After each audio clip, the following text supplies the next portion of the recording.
Hello बच्चों, कैसे हैं आप? So let's understand the question first. A set of vectors taken in a given order gives a closed polygon, then the resultant of these vectors is a. Okay, so यहाँ पर हमको एक set of vectors दिया हुआ है जो कि एक क्लोज्ड पॉलीगन फॉर्म कर रहा है. So let's draw the situation first. Suppose this is our A vector and this is our b vector, this is our c vector, this is our d vector and this is our e vector.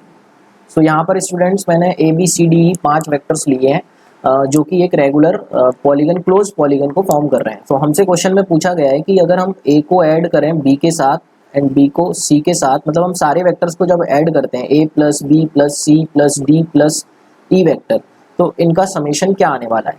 So student, अगर हम basic polygon law of vector addition use करें, अगर हम बोलें हमारा ये vector A vector है, ये वेक्टर बी वेक्टर है, इस तरीके से ये वेक्टर हमारा सी वेक्टर है एंड ये वेक्टर हमारा डी वेक्टर है. तो अगर हम polygon law of vector addition से A plus B plus C plus D निकालें तो इस तरीके से हमको एक रिजल्टेंट वेक्टर मिलता है. This is our F vector. अगर हम बात करें यहाँ पर A plus B plus C plus D vector की, सो हम देख सकते हैं ये एफ वेक्टर के इक्वल मिलेगा. Polygon law of vector addition की हेल्प से हम ये बोल सकते हैं. ठीक है, यानी कि हम बोल सकते हैं A plus B plus C plus D की वैल्यू यहाँ पर किसके इक्वल आ जाएगी, एफ वेक्टर के, एफ प्लस ई वेक्टर. अब अगर हम बोले एफ वेक्टर और ई वेक्टर, तो हम देख सकते हैं डायग्राम में एफ वेक्टर और ई वेक्टर का मैग्नीट्यूड सेम होने वाला है. क्यों?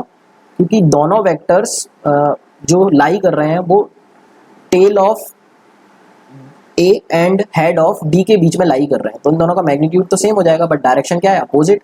तो हम बोल सकते हैं कि एफ और ई की डायरेक्शन अपोजिट है, तो हम एफ इजिकल्स टू माइनस ई बोल सकते हैं, और एफ और ई को हम जब ऐड करेंगे तो कितना आ जाएगा, zero. And zero is a null vector. So null vector is completely correct answer यहाँ पर.